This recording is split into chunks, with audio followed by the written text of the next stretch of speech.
Welcome to the exhibit! With the upcoming release of Forged in the Barrens, I thought that it would be a great time to look back at one of the most influential card sets in Hearthstone history.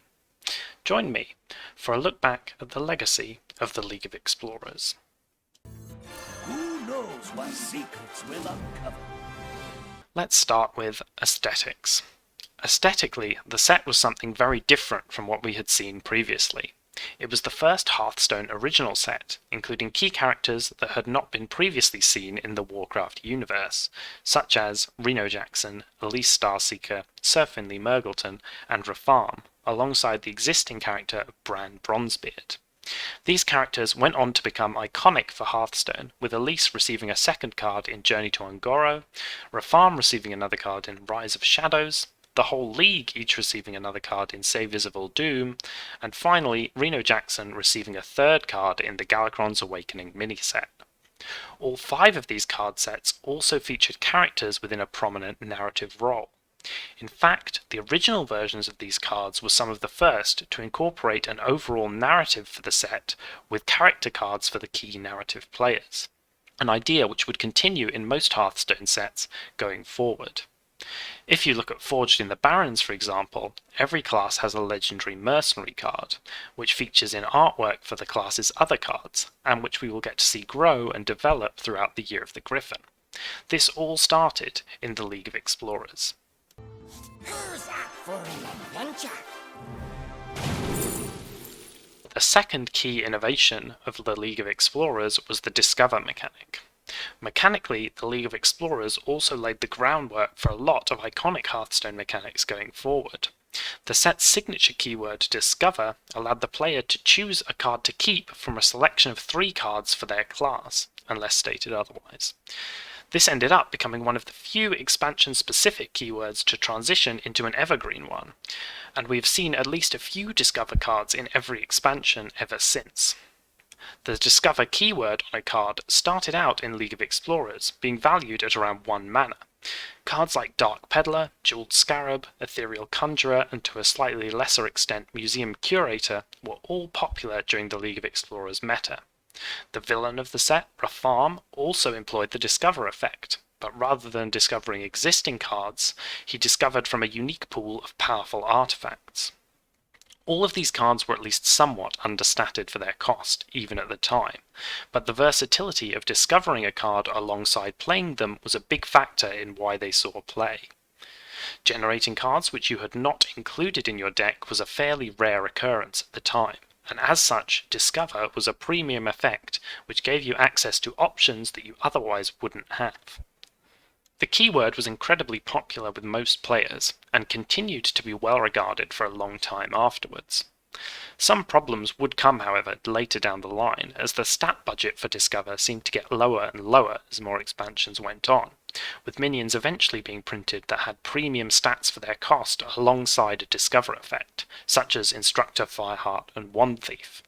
Cards like these would become part of a larger problem of excessive card generation later down the road in the game's life, but I'm thankful to say that with the release of Forged in the Barrens, Discover seems to be returning to its roots as a somewhat less common effect that can be used to give your deck extra versatility for a small cost.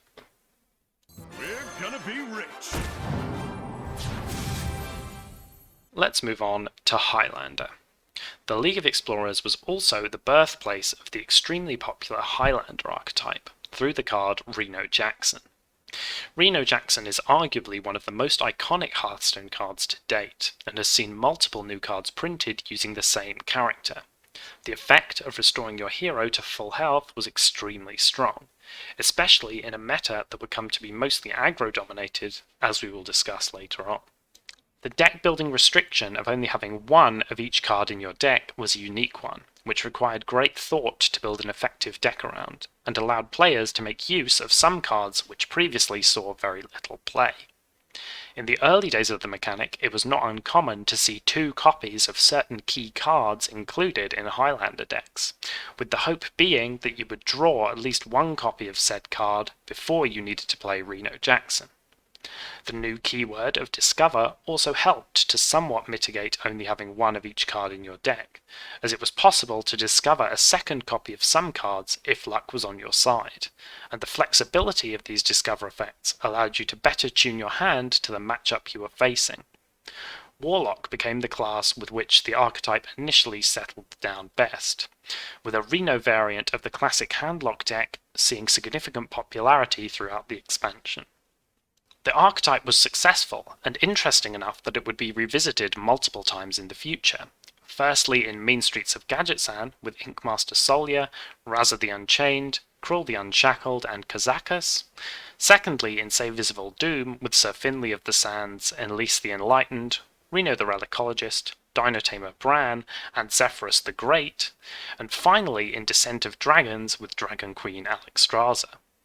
The archetype has been a popular one at pretty much any time where it was available in Standard, and has been a mainstay in Wild for pretty much that entire time also, with the man who started it all, Reno Jackson, still seeing play in any Wild Highlander deck, even to this day.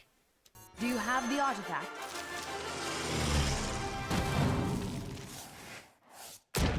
The third mechanic introduced by the League of Explorers is one that I like to call the Miniquest. Not to be confused with side quests. Let me know if you have a better name for it in the comments. Elise Starseeker shuffled a map to the Golden Monkey into your deck. When played, this map to the Golden Monkey would shuffle the Golden Monkey into your deck and draw a card. And finally, when the Golden Monkey was drawn, it could be played as a 4-mana 6/6 taunt, with the battle cry, replace your hand and deck with legendary minions. This card may sound like a complete meme by today's standards. Investing 10 mana to play a 3/5 and a 6/6 which turned your entire hand and deck into random legendary minions probably isn't the best use of your time if you're looking to win the game. But at the time, the card did see play in some controlling decks like Control Warrior, which used the Golden Monkey to turn dead cards in their hand at the end of the game into possibly powerful legendary minions to give them a final chance to close out the game in control mirrors. The card isn't very powerful, and is extremely slow by today's standards, so it doesn't see any play anymore, but the flavour of the card was exceptional. Digging through your deck to find the map, and then digging through your deck again to find the monkey felt so rewarding when you finally got to play it in the endgame.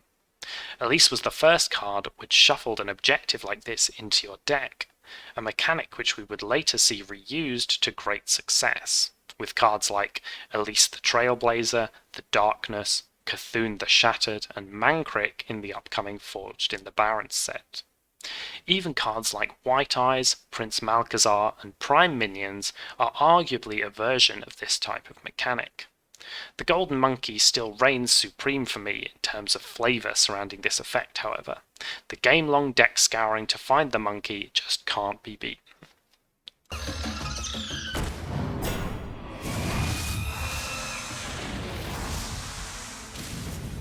Let's move on to the final point for this video, the rise of aggro. The final part of the legacy of League of Explorers for me is the rise of ultra aggro. Very aggressive decks had been seen before in isolation, such as Undertaker Hunter, Face Hunter, Zoolock, and Secret Paladin, but in my opinion this was the expansion where aggro really started to take hold, with a lot of aggro archetypes dominating the ladder. This change was spearheaded by Secret Paladin, which had gained a powerful and flexible 4-drop in Keeper of Alderman, and Aggro Shaman, which had come from absolutely nowhere to a top spot in the meta off of the back of Tunnel Trog. Tunnel Trog was an extremely well-statted 1-drop, a 1-mana 1/3 with the text, whenever you overload, gain 1 attack per locked mana crystal. This card single-handedly carried the Aggro Shaman archetype. It scaled like the nerfed version of Undertaker, but it had 3 health instead of 2, which made it significantly more difficult to remove initially, allowing it to scale more easily.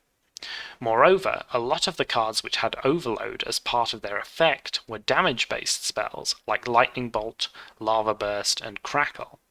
These could all be sent face as soon as possible and followed up by an attack of the buffed Tunnel Trog.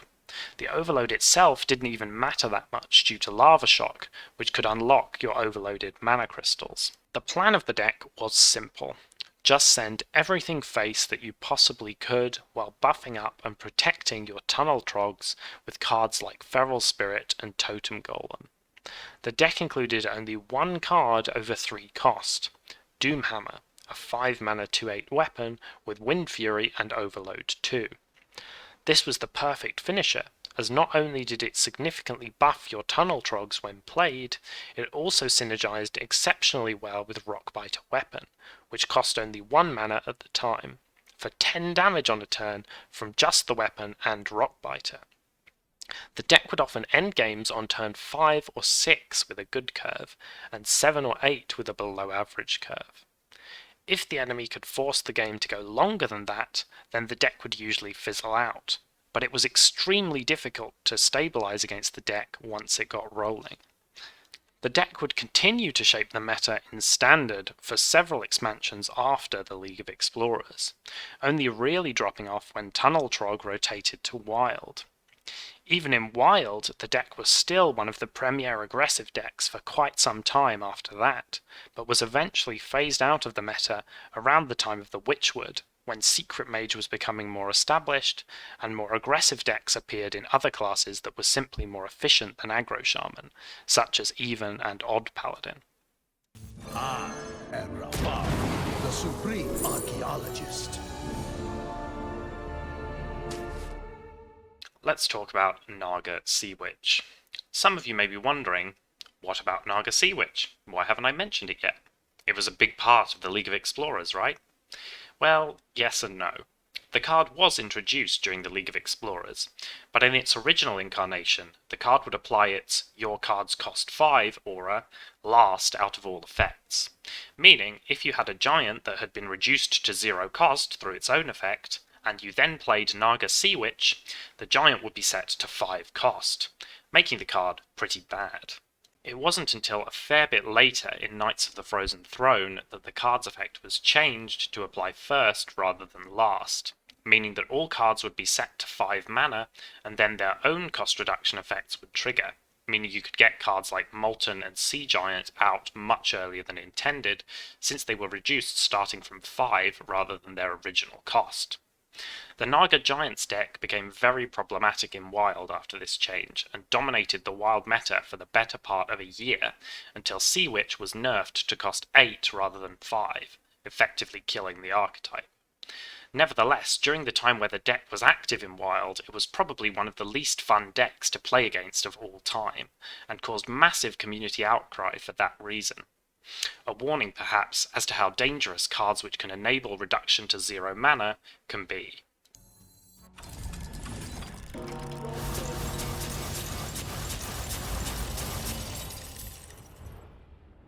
Let's move on to the conclusions. Overall, I think that the League of Explorers was the birthplace of many of the popular mechanics and themes that we see in modern-day Hearthstone. Aesthetically, almost every expansion now has a narrative associated with it, featuring heroes, villains, and an overarching narrative for the set. Discover is now an evergreen keyword that sees inclusion on some of the most popular cards in every set. Even though card generation got a bit out of hand at some points, Discover itself has always been more of a skill testing mechanic than random card generation, as you must choose the correct card for your situation. I'm glad to see some of the random card generation in Standard toned down for Forged in the Barrens, and some of the Discover effects becoming more specific in terms of what it is that you're discovering, rather than just a spell. Highlander cards have just rotated out, and continue to be one of the most popular types of cards whenever they're introduced, spawning player favourite decks in both Standard and Wild alike. The rise of the presence of aggro decks in the meta is a bit of a mixed bag, I think. Some players love playing aggro, and others hate both playing as it and against it. I'm glad that it's a type of game plan that's viable, and I think that it's key for the health of the game that different game plans get their appropriate time to shine. I think aggro was probably on top for a bit too long in Standard, off of the back of cards like Tunnel Trog. And in Wild, aggro has been massively popular ever since then. I'm not sure if this is a problem that's easily solved, however, as many players want to play aggro decks just because the games are quicker.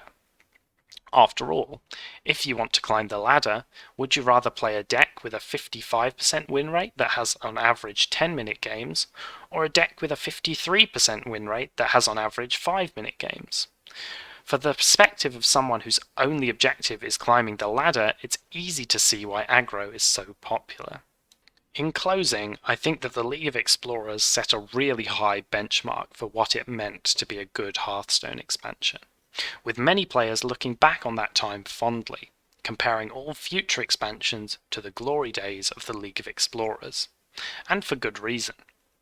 Overall, the expansion was absolutely excellent. I doubt that we would have had many of the key parts of Hearthstone now had the League of Explorers not laid the groundwork all the way back then. Thanks for watching all the way to the end. Let me know in the comments if you kind of enjoyed this kind of legacy type video. I'm feeling really positive about the direction that the game is taking with Forged in the Barrens, and I feel like looking back at League of Explorers was kind of the perfect way to compare and contrast the two. Yeah, thanks for watching. Consider subscribing if you really like the content, and I'll see you in the next one.